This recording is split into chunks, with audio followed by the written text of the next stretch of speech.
Howdy, partner.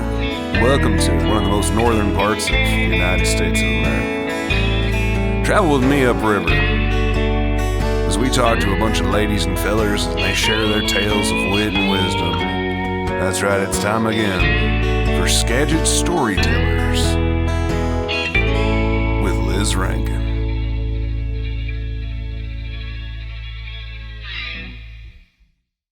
So I always like to start with how we met. And I met you at the liquor store.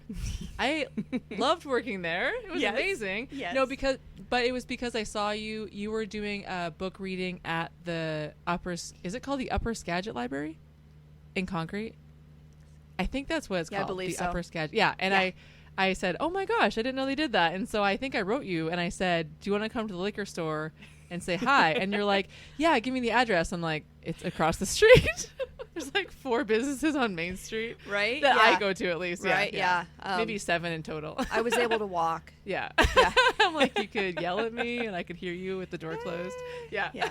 Yep. Easy Yeah, find. but I just thought you had written a kid's book. And then you reveal that you've written, I mean, how many books have you written? Do you have like an actual count? 48. Whoa. But I'm working on publishing a couple more right now. So I'm And hoping they're novels, like novels. full length. A few of those are short stories, Okay. but most of those are novels. So let's see. I have 12 in my middle grade series. What's middle grade? Sorry. So middle grade is, what grade do you teach? Second. Okay, so a little Olive's older going than that. into 6th. So 6th? She would be 6, perfect. 7, 8? Yeah. Okay. So my Oh, target cool. audience is like 9 to 13. Oh, is okay. like what it's targeted at. But I have readers. I mean, younger readers that parents read the book to. Right. I would say it's probably 6 or 7 years old, and I have 80-year-olds that read it. And Is that kind of what Harry Potter is? No. Okay. No, mine are, Harry Potter is upper middle grade. Oh, okay. And they're fantasy, we were talking about book lengths before. Oh, yeah. So his would be at the upper end of middle grade, a little more intense, just the subject matter, and they're longer. And so it just takes a more devoted reader to get through those. So yours are kind of more G-rated. Yeah, mine are definitely G, Yeah. and they're like middle grade. They are definite chapter books. They're around 30 to 40,000 words each, so they aren't like pre-readers or anything. They're a good story. There's several storylines woven in there. So while they're simple, they're to read. They're easy to get through for a young reader, but they are. I think that a lot of middle grade readers are somewhat underestimated. I don't think a story needs to be dumbed down for for kids in middle grade. They're smart. They like an involved story. Well, I kind of hate putting a label on a book like, oh, it's for 3 to 10 or it's right. For, Yeah. Just read it. If you like it, then keep reading it, and if you don't, then put it down. Exactly. And that's one thing I do like too with Amazon. It's got the little preview where you can go in and read the first couple of chapters and decide if something cool. that you like or not, if you like the style of writing. But yeah, so I've got 12 of those. Plus, last year I finally did a little short story to go along with the series. It's a holiday short. And a lot of readers, especially mystery readers, they enjoy the kind of little short stories that go along with the bigger series. Just something that's a quick read, but with the same characters and the same setting, that they're familiar with. And so this one takes place in between 2 of the books. So in my kids' middle grade mystery series. What's it called? So it's the Samantha Wolf Mysteries. Okay. And it's similar to, most readers compare it to Nancy Drew, Trixie Belden, the Hardy Boys. Nancy Drew is actually 18 though. Really? 18, 19. Yeah. Yeah, I know, right? And I compare it more to Trixie Belden, who was 12 years old when her series started, same as my characters. It kind of inspired my series. I started writing it when I was 15. Oh, you did? Yeah, the first book. And so they are standalone stories, but they are chronological. So they follow the characters, through years and seasons and by age. So like right now they're 13 now. So they've been growing up in the series, which is a lot of fun. And but each story can be read on its own. You don't have to read them in order, but as with any series that grows, it's better to read it from beginning to end, just because when new characters are introduced and stuff. But I did a little short holiday story too, kind of set in between two of the bigger ones. Yeah. And readers seem to like it, so I'm going to try to do that again this year. Oh, cool. Yeah. And you said they're available on Amazon? They are, yep. Okay, and I'm just asking because I know all those books are at the Cedar Woolley Library. Mm-hmm. Are your books also at local libraries? Or? I don't know how many of them are. Okay. I'm pretty sure. Like have you ever gone to, like, is that a thing that authors do, or I don't know? So, I haven't been out much lately because Okay. I've You've had been my busy. nose down writing. Yes. And moving. Yeah, writing and moving. And watching your grandkids. Yes. But I do know that some of them are at the Mount Vernon Library. Okay. There might be a few at the Cedar Woolley Library. I know there's several at the schools. Oh, I've cool. done some writing programs at the Oh, you elementary have? school and the middle school in Cedar Oh. Woolley. Yeah. Oh, wow. And in Clear Lake this past year, I Oh, that's so put cool. a show. The Tara Show. Woohoo! A class on for one of the classes there. Oh, nice. So, and there's a few of them up at the Concrete Library too. Now So, that you're in Concrete, do you think you'll go to the Concrete school? that's a good idea. Yeah, Yeah. I should reach out to them. Yeah. Let me Yeah. add it to my list. Sorry. No, that's okay. Give No, me it's more good. things to do. Oh, So yeah. along with those, what are they called? The middle grade? Yeah, so I've you got have that the series. Yeah, and I started. That was so the Mystery of Halloween. That is the first book in that first series, and that's the one that I started back when I was 15. Finished when I was 20, but didn't actually publish it until going on 9 years ago now.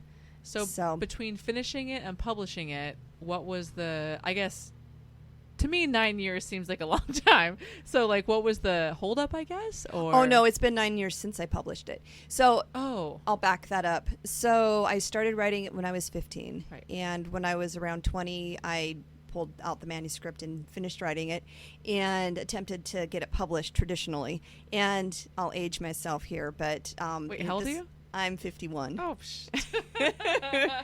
So, this was 30 years ago when I first tried to publish it. And so that meant, printing out the manuscript on my dot matrix printer, going to the library, which I happened to work at the time, pulling out the book of, for the addresses and the names of publishers, putting that manuscript in big vanilla envelopes and mailing them out Wow. for $2 a piece, and then getting them all back saying you need an agent. That sounds so archaic right now. Right? Wow. Yeah, it was crazy. Yeah. And so back then, really, it was incredibly rare. I found out through this process, it was very, very rare to get published without an agent.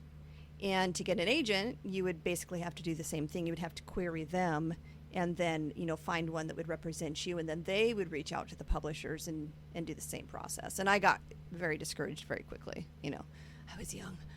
And so I literally put it in a shoebox and stuck it in a closet. And there went my dreams. It was ever since I was preschool. I think I was 5 or 6 when I started to read, and that's when I knew I wanted to be an author.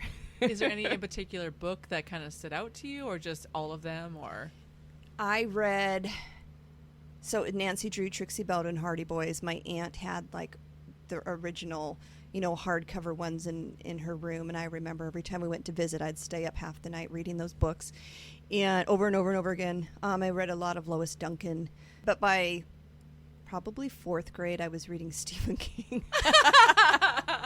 So I did a lot of genre hopping when I was young too, but those early books, just the feel good, carefree, fun, mystery, adventure type of stories just really always spoke to me. So did you always kind of think like, I could do this, I could be an author? Yeah. Sometimes a well-meaning adult crushes their dreams. There were a lot of those. There's no way that you can do this for a career. It wasn't even as a child. That's been like that my whole life. Really? My whole life, yes. Oh, I am one of those people that tell me I can't do it, and I'll do it just in spite of me it. too. Yeah. I've said this so many times to people. Oh yeah. That's funny. I think I was 1st grade when I taught myself how to type on a typewriter. Did you type out your first one on I did. one of those? Yeah, I When you wrote were my 15? first story. I think it was 1st grade. And I wrote my first gosh. story. It was like there were several chapters. Do you still have it? No, I don't. Oh. But I just remember. So even my first story, I was a little discouraged because my parents were a little freaked out because it was like this really intense, dramatic story about a dog dying. They were worried about you? Yeah, I think they were a little concerned. Had your dog just died? Or no? No, Okay. I had a dog, and I don't know what had come up or what inspired. It wasn't like a gross story, but it was just sad. Yeah. And so I remember that. It's weird the things we They're remember calling growing the up. school counselor, like, can you talk to my dog? Here it's like I expected it. Oh wow, you wrote this book, and it's like, why would you write that? And maybe that's why, like, I've always been in like the advanced, writing courses and on the school paper and stuff like that. But there was always seemed to be more discouragement than encouragement. I mean, it's a fine line. And I think with like, as in a lot of artwork, writing can be really personal. And so it can feel like a personal attack. Yes. Even if the content isn't about you personally and it's something made up, it's coming from somewhere so deep that to have anything critical said about it can feel like they're attacking you personally. Yeah. And that's something as an author, I'm not going to lie, I'm still bothered by bad reviews. Really? I know authors who will literally like cry and come close to quitting, or they do quit because of, a bad review on Amazon. So my progression was my middle grade mystery series, my young adult trilogy, and then I have a couple of Getting Out Alive. There's real survival stories. They're short stories that I wrote, and They're based on fact? based on fact. Really? Yeah. Mhm. Oh, that's Yeah. cool. And so there's 2 short stories that I wrote, and then another author wrote 2 in the series also. Oh, cool. That we combined into a series. So there's 4 books total. And What made you get into that? So the first one, it was based on a true story of an airplane crash. It was local to here, and I don't know if you have heard of that. I don't know how long you've been around. It was how many years ago now?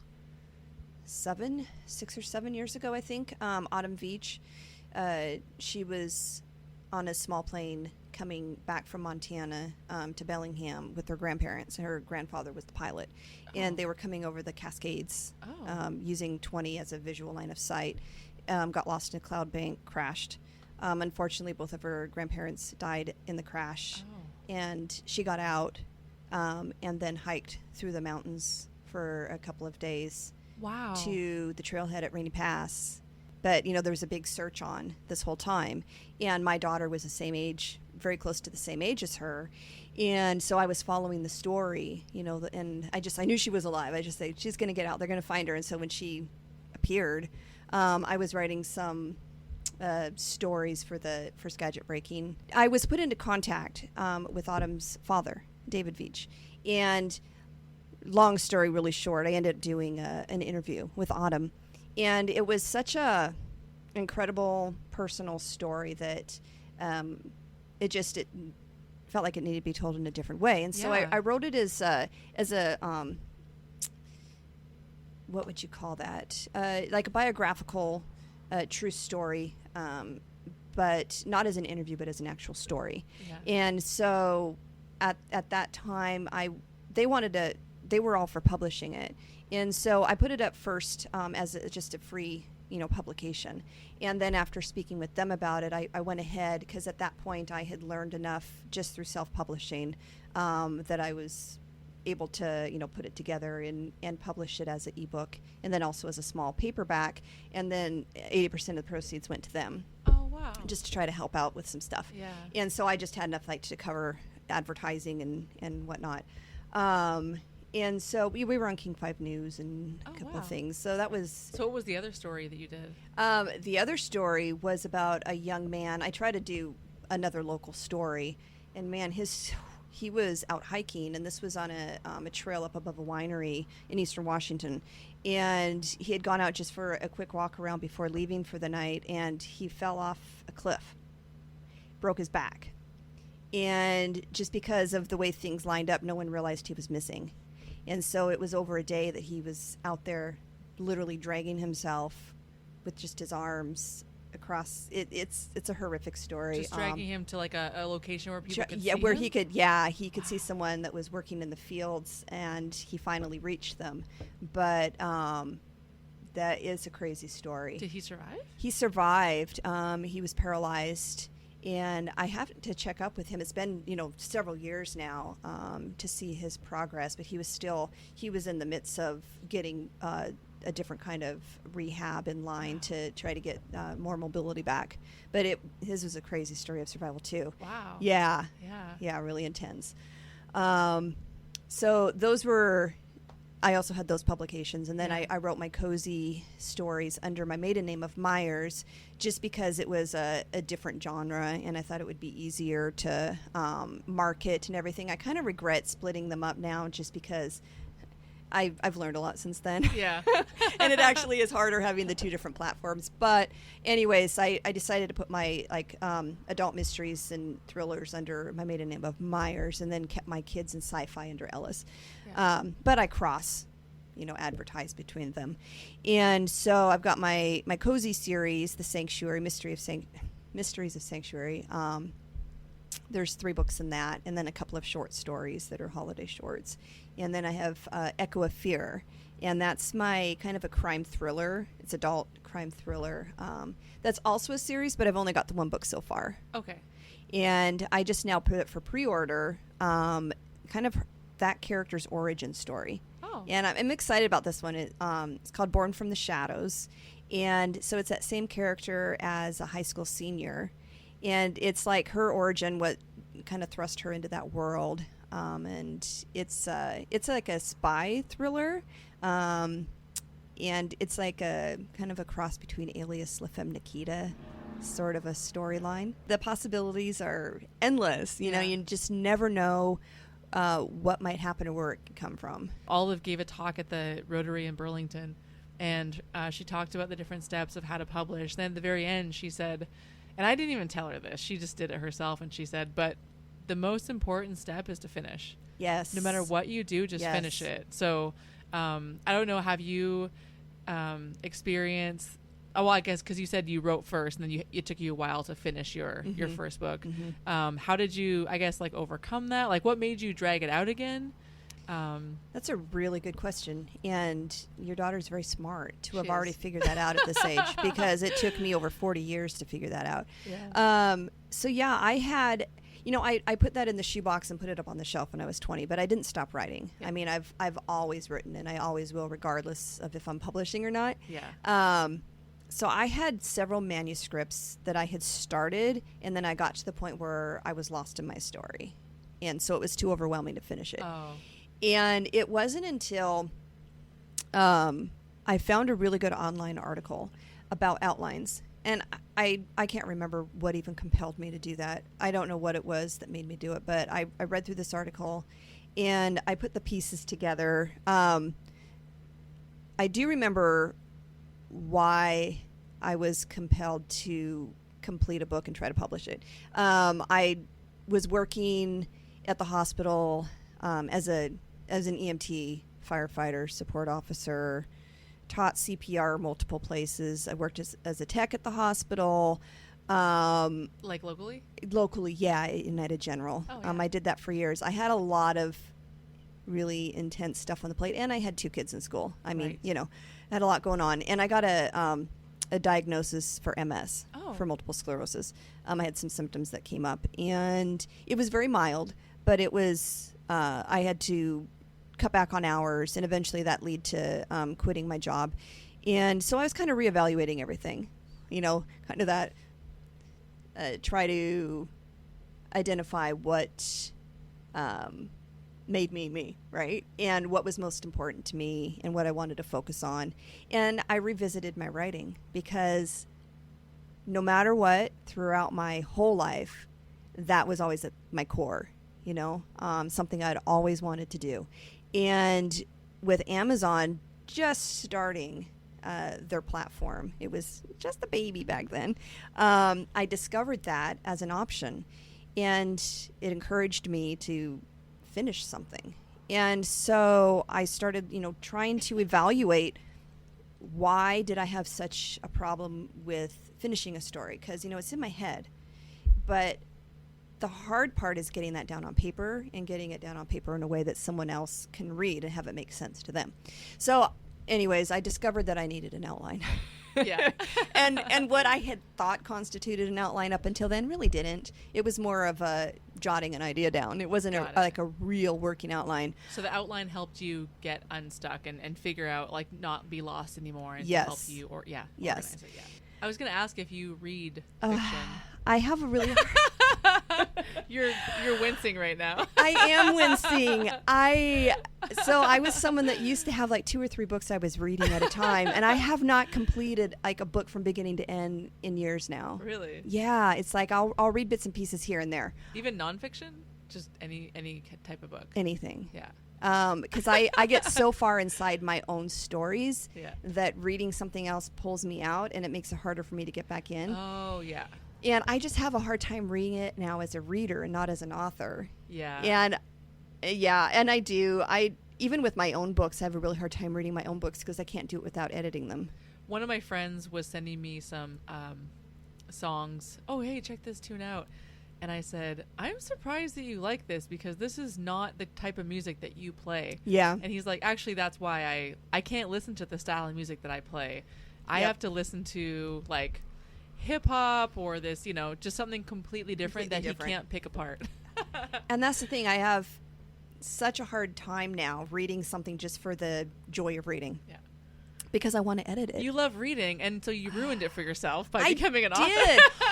Because now I'll be reading through and I'll be like, I can draw a line through where I can tell they like lost their way in their story. You're like, I'm going to put a review on Amazon about that. No. I haven't I'm just reviewed a kidding. book since I started writing.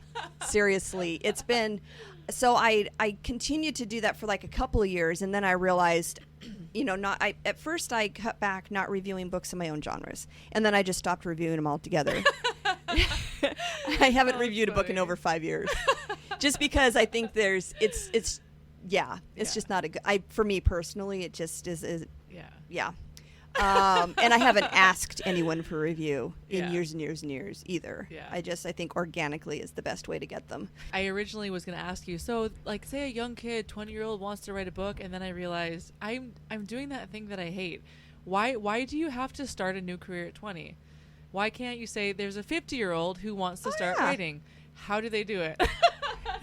Anyone, a human, doesn't matter what their age is, 5, 50, and they want to start writing. Like, I yeah. would say, I'm trying to think of, like, advice you can give them, but I think the biggest one is, like, write it. Yeah, and just Write do it it. and finish it. Just do it and finish it. Did we talk about Stephen Pressfield at the liquor store?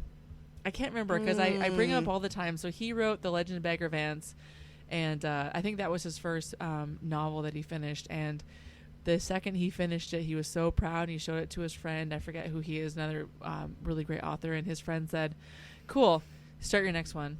Yeah. I just encourage people, it doesn't matter if you don't know what you're doing, just Oh, sit yeah. down and write. Well, yeah. I mean, you're not going to get there if you don't start. Backing up a little bit, you asked me a question about what prompted me to do something. And I was at the point, it's been about 5 years ago now. I had 20-some books out then. And I was going through another change in my life. And I was trying really hard to go full-time as an author. I was still working like a 0.8 at the hospital, and I cut back to like a 0.6 and made a move.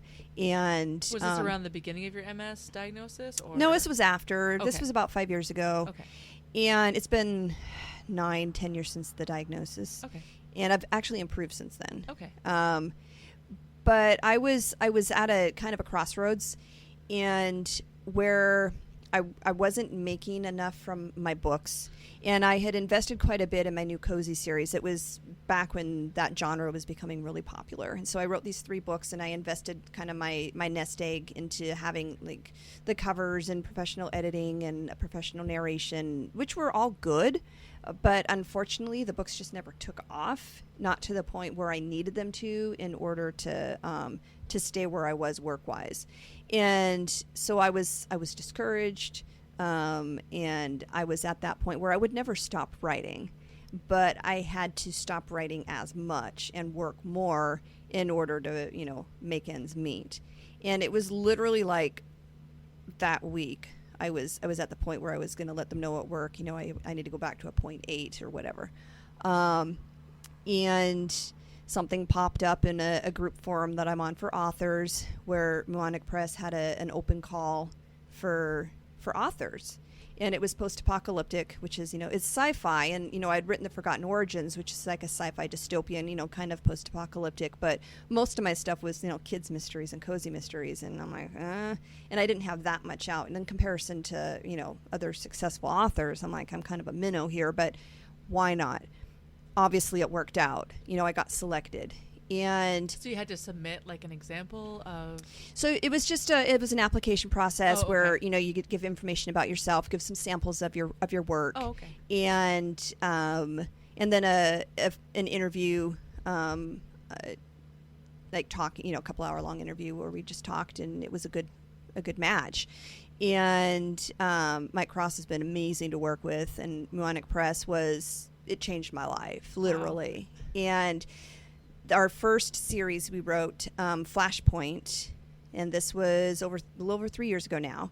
The first book in that series that came out at 99 cents, and just like a couple of weeks after that book came out, I made my share from that was worth more than all my other books combined. Really? Yeah.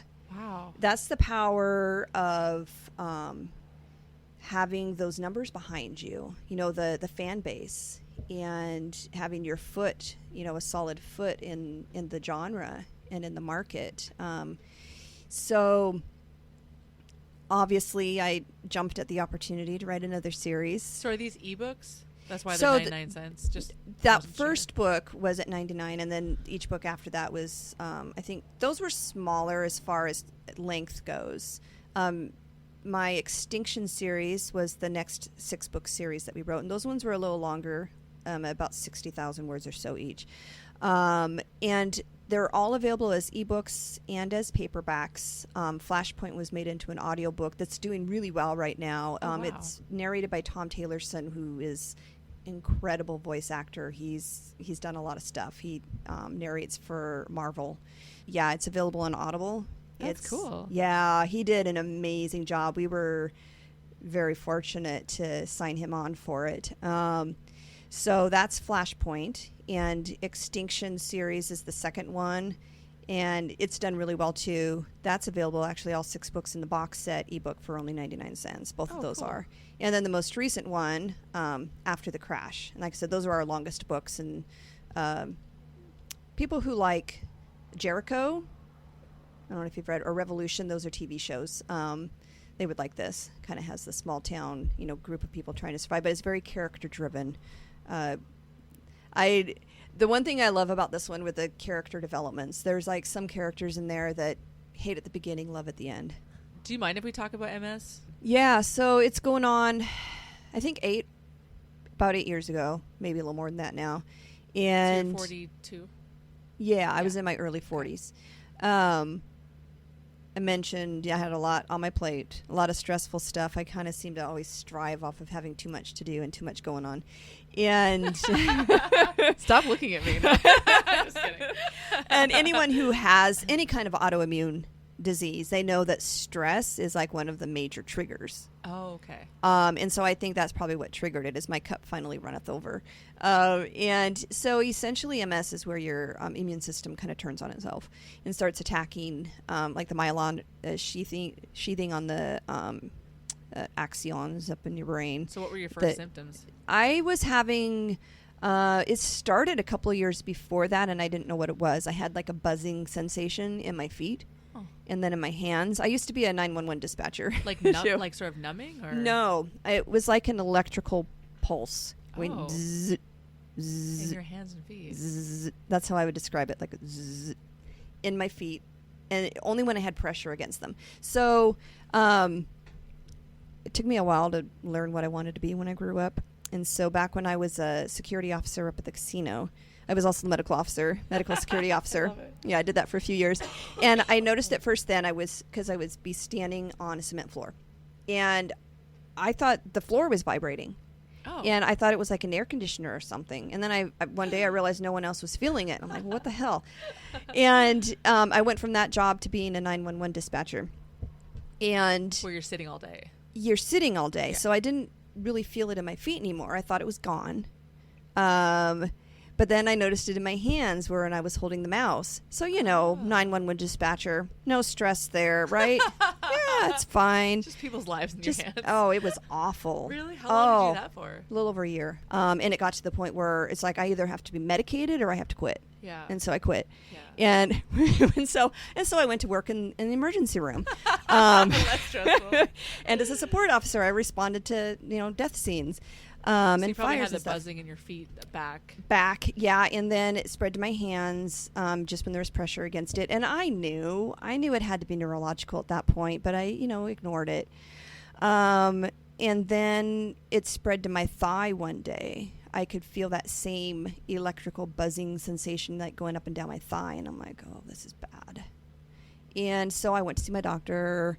And he's like, well, what do you think it is? And I said, well, it's probably neurological. What do you think we should do? Well, we should probably do a brain scan. Yep, I think you're right.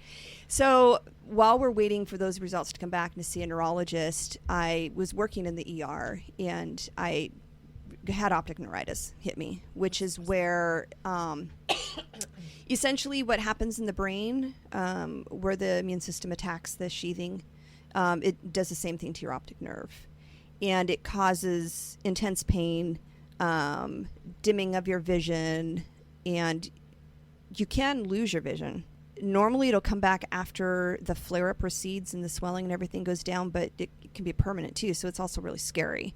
So they started me on like extreme high-dose IV steroid therapy that I think just about killed me. Anyone who's been through the process of trying to diagnose something like this, they understand what I'm talking about.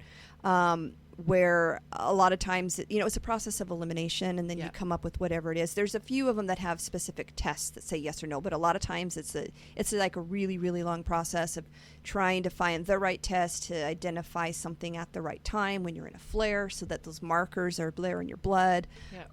Quite often you get don't really know. It could be this, could be that. Yeah. It can be extremely frustrating. I just kind of got to the point where, I've got something. Yeah. Probably MS. I mean, I've got that diagnosis. I do have lesions in my brain.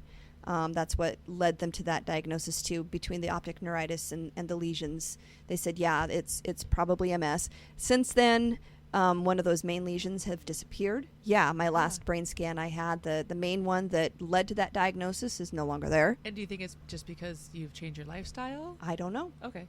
I don't even know if a specialist could tell me. Yeah. They probably would say, I don't know too. But you definitely have, it sounds like you have changed your lifestyle. Like I have. Yeah, I changed, one of the biggest things I did was I changed what I eat, a lot less sugar. This last couple of years, I went to keto because I also have, my body overreacts to everything. It always has since I was younger. I have Raynaud's where my body overreacts to the cold. And so it's a vasoconstriction type of thing where my fingers turn white. I don't know if you know anybody that has that. I'm also really good at hurting myself in unique ways. I've always been a klutz. Do you have some good scar stories? I do. I like those. Yeah. This is a good one though. Has it made its way into a book? Not yet, but it's gonna get there. So the morning of my move, I had just gotten the U-Haul. It was in the driveway, and ready to start. This is a few months ago. This is just a month ago. Over a month ago now. And I had in my driveway a huge net. It's like one of those like 10 by 12 for practicing tennis. Okay. You could bat a tennis ball up against. Yeah. Lots of fun. But it was really big. And I had it attached to this fence with a bungee cord. So at this house, my landlord had this innovative fence that was a 2-inch metal pipe secured to the top of 2x4s that were staked into the ground. It was just along the driveway, just to mark it. And I had this this net attached to that with a bungee cord to keep the wind from blowing it over onto my car. And that it had gotten pushed off to the side that morning for some stuff. And I went to pull that out. I was going to break it down and toss it in the U-Haul because it was going to go to the dump. And I couldn't get it to move. I'm like, what the heck? And I looked, and the bungee cord was under tension because it had gotten pushed. Oh, yeah. And so I leaned over the pipe, over the fencing, to unhook the bungee cord. Uh-oh. And it was like really, really tight. And so I'm pulling on that. the whole fence came loose from the ground. Oh my God. Yeah. So the 2x4 that I'm leaning over that has the pipe attached to it popped up out of the ground. Like really hard. It was under a lot of tension. And lucky me, I just happened to be positioned just right so that the end of that pipe caught me right under the rib cage. Oh gosh. Yeah, so it came up like the Heimlich, it came up at an angle, and literally, and I'm leaning over, and I was sucker punched. I didn't see it coming, of course, and I almost threw up. That's how hard it hit me. And it came up like this under my rib cage, hit that xiphoid process, that hangs down right there. And I mean, it took my breath away. I almost threw up. I got dizzy. And I'm thinking, this hit me really hard in a really bad spot. I taught CPR for years. Oh, okay. I know about positioning and stuff. And I'm like, that could have been really bad. And I stood there for a moment. My head, I was dizzy. Yeah. And it kind of cleared up. And I'm like, do I have internal bleeding? No, I was wondering. I was thinking, could I have ripped my diaphragm even? Because it hit me that hard. And I mean, just my physiology there, I'm like, there's not much there. And I'm like, okay, well, I had too much to do. I had thousands of pounds of boxes to carry and move because I was doing most of it that day myself, the main gist of that part. I had a lot of help later with the furniture and everything, but I had stuff to do. I was on a strict timeline. So, I'll tell my kids to go to the hospital for anything, but me, oh no, I'm fine. Do as I say, not as I do. I haven't been to the doctor in years. Seriously. I'm like, I'm fine. I got this. My granddaughter would say, you got this. And so I just pushed through it. Yeah. And I sent a picture of the marks on my stomach to my daughter, and I'm like, because I told her, like, so long as I don't give myself a concussion, because I gave myself a concussion with my last move. I'm like a good one. I was down for a couple of weeks with that one. I walked 2 weeks? Before, yeah, it was, anyways. So I'm like, I'm good. And but if you come over and I'm passed out, this is why. Exactly. I'm gonna send you the picture. Exactly. That's actually kind of why I did it, just to document. I'm like, just in case something happens, somebody knows maybe why. And so by the next day, I was hurting and I was really dragging, and I'm just writing it all off as stress and fatigue. And, I've been carrying a lot of boxes. I'm pushing myself to the limit physically at this point. Like, I had a bunch of bad things happen. I got a flat tire in my car, and then I got locked out of my car at Les Schwab because they forgot to put my keys in, and so I was stranded in Burlington that night. Just a lot of things that came up that happened, and I'm just like, I don't have time to deal with this. Yeah. A week later, I moved in, still not feeling okay. First day, I'm watching my 2 grandkids, and I'm getting dizzy. Wow. To the point where I'm a little bit nervous. And by the time my daughter got home that night, my hands were starting to turn kind of purple anytime I leaned over. And I'm like, I don't like this. I don't know what's going on, but this might be circulatory, and I'm getting a little nervous. So I went to the ER, and I'm like, I just need to make sure. And really the only reason I did it was because I didn't trust myself to be alone with my grandkids because I was getting dizzy. Yeah. And I kind of had a hard time explaining why I was even there. And I know this is weird. I'm here because of my hands. I don't know what's going on with them. I'm concerned it's circulatory because, whenever I lean over, I'm having this poor blood flow and perfusion and all this stuff. I said I did hit my chest last week, but that's not why I'm here. I'm here for my hands. Has nothing to do with it. And even when I finally got back to room, they were so busy. They had 5 ambulances in the 2.5 hours that I waited to go back to the room, and I almost left just because they were so busy. But they did an EKG in triage, and I was concerned about insurance since I already had the EKG done. I didn't want to just leave. Anyways, I got back there, and the PA was like, well, what do you want to do? I mean, we can do blood work, but I don't think it's going to show anything because, you need to probably get into a rheumatologist because I figured it was, arthritis. And I'm like, I know I do want blood work. I said, I know it just, this is weird, and I know that you're really busy, and I'm sorry, but I want to rule out anything cardiac. It's like I worked in the ER for years, and, and I didn't tell her this, but, because of my history, and I learned through all of that to go with your gut. And I know just enough to be a really bad patient, basically. But and I told her, I said, I want to rule out cardiac, make sure everything is okay. and I'll get the referral from my doctor to see a rheumatologist next week. Cool. I just want to make sure I'm okay. Okay. So anyways, my troponin was elevated, which is what you get with a heart attack. Oh. Yeah. So I turned into a real patient at that point. They So came does back. that mean you're having a heart attack right there? Normally, that's what it means. Like Wow. 90% of the time, that's what that means. And so they treated me as a heart attack patient. I got hooked to the monitor. They did the repeat troponins. They, ran the EKGs. They were talking about transferring me up to Bellingham to have a cath lab done in the morning. And And this is like 2 weeks ago. this was a few weeks back. Okay, yeah, yeah, like yeah. 3 weeks ago now. Wow. 3 or 4 weeks ago now.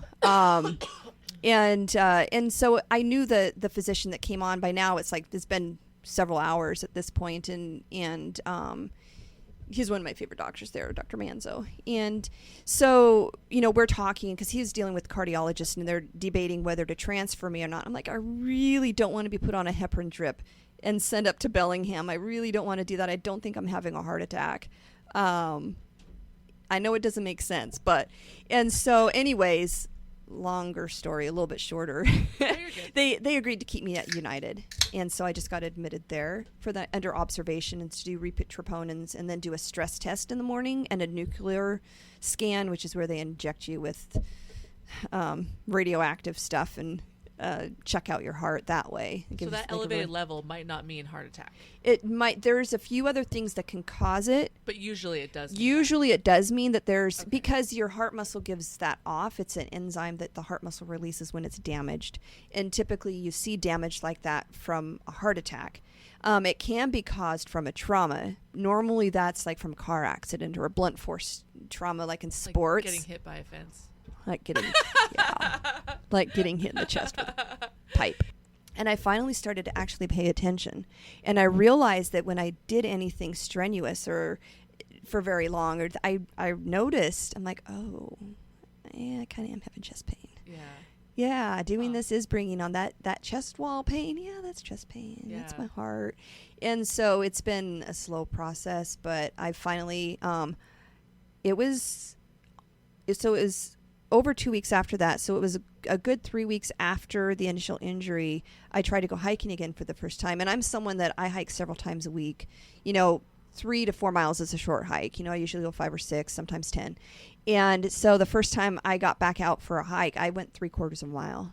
And I'm like, oh my gosh, I have to stop. My chest was hurting. Oh. And I was, weak. Yeah. And I'm like, oh, darn. Okay. This is kind of scary. I guess Yeah. I really did hurt my heart. Yeah. And so I'm going to Yeah. stop. I'm going to sit down here for a little bit and take a little break. And then I'm going to slowly make my way back. Yeah. And then it was a little over about a week later, I went again. And I made it about twice as far that time and feeling a little bit better. And I threw hammer for the first time a couple days ago. I compete in the Highland Games for fun. Wait, you do? Uh-huh. What? Yeah. I'm actually gonna have 2 guys on soon that do that too. Oh, Yeah. really? Luke, he owns the Old Timers, Uh-huh. and then Danny Hagen. Okay, yeah. Do you know either? of them? I throw with both of them. Yeah, I've been throwing for a couple of years. Last year, I was at a big writers conference in Vegas that was the same week as a women's throwing clinic. Oh. And so I was able to do both. Yeah. And so I went to the clinic in Vegas. That was a lot of fun. Yeah. We had a lot of fun. How many writing conferences or conventions have you been at? Like, is it Just a few. I'm picturing like you're sitting at a table with all your stuff, and fans come up to you. No, this writing conference is just primarily, there's a day at the end where authors can sell books, but the conference itself is just for the authors to come.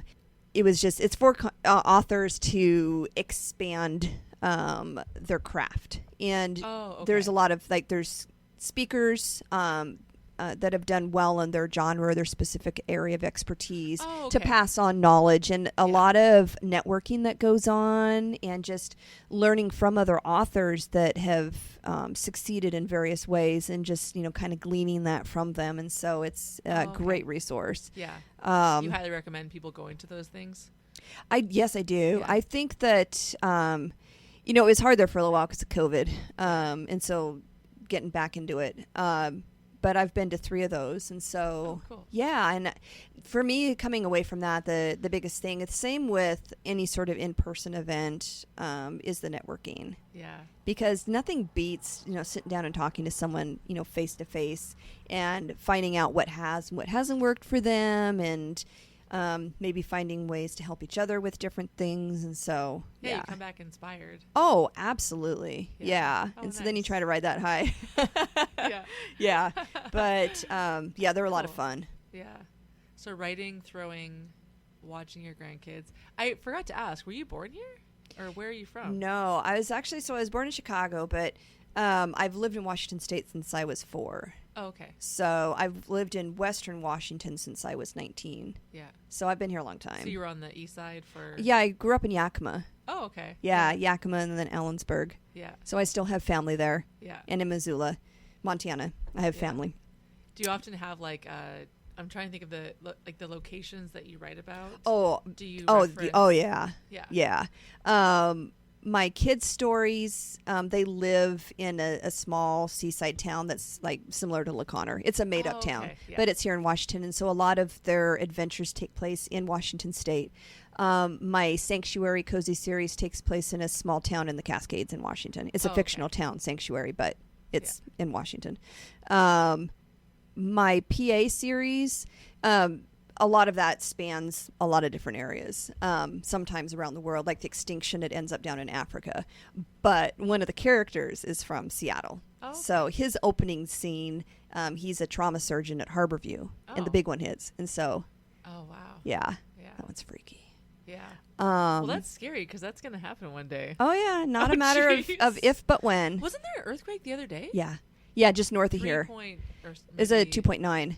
Yeah. And so kind of funny story, that area. So last year I used to live right at the base of Josephine Mountain, which is where that earthquake was right up there. Oh, wow. And so last year there was a cluster, and my house was Oh. like right within a quarter mile of where my these shallow gosh. earthquakes were happening. And so my house would like shake violently, even with these tiny little ones, because it was so close. Wow. And I'm like, what the hell is going on? Right. And I've been a huge earthquake volcano buff my whole life. And so I've been in the groups online. I have the real-time seismic displays that I can pull up and watch an earthquake as it's happening, and all of this stuff. I've been doing that for a very long time. And I lived in Yakima when Mount St. Helens erupted, so that's probably part of the reason why, is because I experienced that. Oh. So you Um, were a kid. I was a Yes. kid Yeah. when the sky turned black. Wow. Yeah, and the ash Is that rained how down. the apocalypse ideas all started? Probably, oh yeah, that feeling. Wow. And Were so, do you remember being scared as a kid? oh when that yeah, happened? I wrote Yeah? a short. There's just a really short story about it. I have as a note on my Facebook page if you want. I don't know if you can Wow. still see notes or not. I don't know. The day my world shook, I think I called that one. Wow. Yeah, I was 9, I think. Yeah. I think I was 9. And yeah, so I wrote that experience. I lived in a cul-de-sac, and we ended up with everybody over at our house, kind of like potluck. And us kids were like hiding under the blankets in my room, because I remember like the earthquakes and lightning and everything that was going on that Oh. night. Mm-hmm. And because we the- could feel it, The we felt the eruption earthquake. Triggered. Yeah, so that's Storms? so when we were at a potluck for church when we saw the clouds coming, and so there was we went home, and I remember there was the baseball game on, and that's when, if you pull that up, you'll see there was like, I don't know if it was the World, I don't know what it was, like a big game, but they.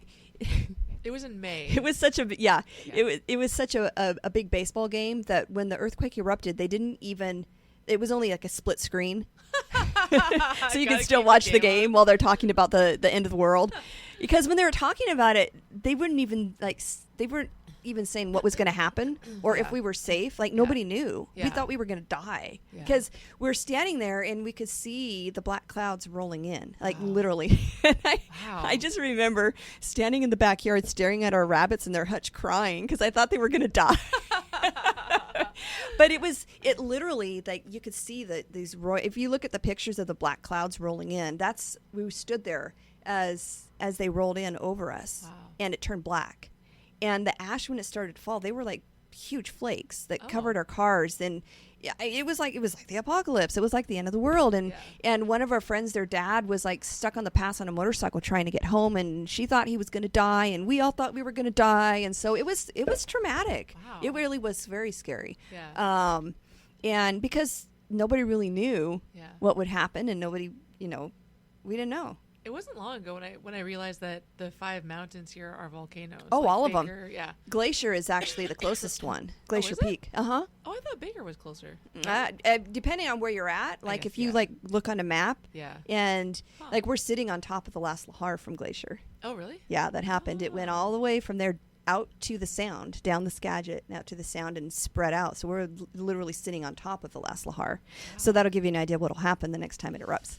Oh, jeez. Yes, and it's also the least monitored of all of the Glacier volcanoes, Peak? and it's probably the most dangerous. Why? Why So- is it the least monitored though? Like why do you Because think? it's so remote and it's hard to get to. They finally, I think this past year, they actually got up there. I'll have to go and look, but I think they finally put 1 or 2 more monitors up there. Huh. Yeah. Because I know people have climbed it. Mm-hmm. So I guess people can. I'll put links to your Amazon pages. That's probably the number one way. Yes. Yeah. All of my work is available on Amazon as ebook and paperbacks. Yeah. And then I do have some audiobooks too. So I've also, I think I might have mentioned this before, where I did some of my own narrating. Or maybe I didn't. No, you mentioned the guy. Yeah. Tom. Right. Yeah. No, I've actually done my own narrating. Oh, cool. Also. Yeah. For the first couple of books in my kid series, and the first book in my young adult trilogy, Infected, I narrated that myself too, and I narrated a few books for other authors. Yeah. But yeah, everything is on Amazon, either under Tara Ellis or Tara Myers, and it's Meyers. And I do have several things going on right now. You had asked me, okay, now I'm remembering, because I mentioned the squirrel. You asked me about my kids' books, and I started to explain that and went off on some How we other met. tangent. Yes. So I had just finished writing my 3rd post-apocalyptic series. So I've got 18 books now through Monic Press. Wow. Those 3 series. And I had just finished destroying most of the world. I like to say my post-apocalyptic books, they might not have a happy ending, but they do have hopeful endings. Okay. So they're definitely on the mild spectrum when it comes to those types of books, and like, violence and everything. There aren't zombies and not a lot of military and stuff like that. It's just really about normal people trying to survive, and like, what does that look like, and what does it really mean to survive, not just to live, Yeah. but to strive. And so I had just gotten done killing off everybody, and I'm like, I just need to take a breather. I typically go back and write one of my kids' books at that point to kind of clean my palate Oh, and yeah. feel Yeah, better that about makes myself sense. for a little Yeah. Yeah. something hopeful and happy, and Yeah. and my granddaughter Hadley, we've always had a lot of fun, just making up stories together and doing our storyboard time where I, draw pictures to go along with the Aw. story. And she loves it. She has an incredible imagination. How old is she? She is 3 now. Okay. She's 3. And so just for fun, it was coming up on Christmas. I decided we had just made a book that day together, like just writing it out, and I stapled it together, and I got to thinking, I'm like, I could do that for her by a real book. Yeah. Publish, not even publish it, but just print it through Yeah. Amazon, so she could actually have her own book about her. And so I came up with a book about her going camping. And by the time I was done, I liked it so much, I decided to really publish it and to Yeah. turn it into a series. Yeah. And so the first book is Hadley going camping, and the second one is her going to the beach. And I'm working on one now where she goes to the zoo. It's kind of been put on hold with everything else I've had going on. Yeah. But yeah, that's a kid's picture book. Yeah. So I've also got that genre now. That's awesome. Yeah. And can we talk about the illustrations? I can cut it off Yes. because I just think it's so interesting. I didn't know this was an option, and Yep. so because of you, we started a new series called The Misadventures of Fluff the Tux. I love it. Fluff's right there sleeping. Yeah. So because when I Yeah. first saw that, I thought, oh my gosh, you paint watercolor, and you said, no, I don't. Oh, so you Nope. paid someone lots of money for this? Nope. So how did Nope. you do that? So there is a program online called Canva, and Love I Canva. yes, and I've had a paid subscription, fine. and so the whole reason why I had joined Canva and been playing around with that was just to make ads for my books. And so over the years, I had explored the different features on there, and I had recently discovered that they had expanded their clip art stock photos, and essentially what that is each individual image comes with its own copyright, and when you have the paid subscription, you have permission to use that image in various different ways. Commercially. Wow. Yeah. And so, and can sell it. The only thing you can't do is I can't take one image that someone else has put on there and just print that on a shirt and sell it. I have to change it in some way to make it my own creation, if that makes sense. Yeah. And so what I did with the Hadley books is that it's a collage artwork. And so I would have an image in my head, for example, in her first book where Hadley goes to the mountains, it's based on her first camping trip she went on to Lake Peregrine near Winthrop, and at one part they go into Winthrop, and I don't actually name the town in the book, but anyone who's been there will recognize it, I hope. Yeah. And so I had to create Winthrop, this scene, and so of course I had this image in my head of the old style Western buildings with the wooden boardwalk and ice cream and this and that, and that one was probably my greatest challenge, was to create this imagery, because I had to take, that one is probably a little over 50 different pieces, and I would enlarge or flip or shrink or crop all these different things. And another one of the scenes that I did, it's a cross section of the water, where she's fishing, and so it's a cross section where you can see the above with the mountains and the boat and the fishing pole, and then down below the fish underneath the water, and that was another one that was really challenging. But just like with my writing and publishing, I'm very determined. Yeah. And so once I start to do something, no matter how many tedious hours nonstop of just sitting there cramping as I'm that one took me hours, but it has probably over 100 different pieces that I flipped and managed to put together, but I love how it turned out. That's awesome. And so I had so much fun doing that. But so each one of the images in that book is it's a collage of all those different pieces put together, but it's my own creation, as far as, the imagery, the final picture and what it is and what it looks like. Yeah. And you just said, I think you said, illustrations curated by Tara. Yeah. Yeah. So that's awesome. It's so much fun. I love it. Yeah. Yeah. I just think that's so accessible. It is. Oh, it is. I really want to do a children's book, but I can't draw. Like with anything else though, in design, there's a learning curve. Yes. And it does take a certain amount of commitment and time and, learning the process. Yeah. I'm sure you found out, Yeah. You can sometimes sit there for hours and you realize, oh, I've been doing this for 3 hours already. Oh, and it's so amazing.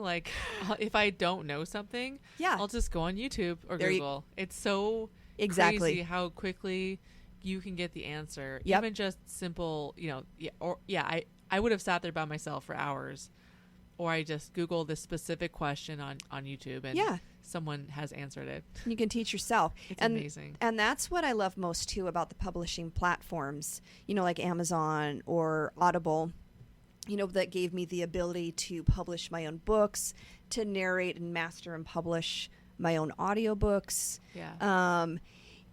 It's to have that ability and that option to be able to do it. It takes a lot of determination and a lot of practice, a lot of trying and failing. But the biggest thing is, like your daughter so eloquently put, finish it. Yeah. That's the first thing you have to do, is write the book. Yeah. You've got to finish it. You have to start it. Some people don't even start it. But when you start it. Right. And that was, I didn't have a problem starting. I didn't have a problem coming up with a story idea, but then I would get so excited that I just had to start writing it. And so instead of taking the time to flesh it all out and to, come up with an ending first, I would just start writing, and then I'd get lost because I don't have the ability to create on the fly as I'm writing like some other people do. Yeah, you know, explore. Don't be afraid to try different things. And because, you know, like I said, there is no right or wrong way. It's just what works. Yeah. Yeah. All right. Well, thank you, Tara. Well, thank you. All right. Thanks for having me.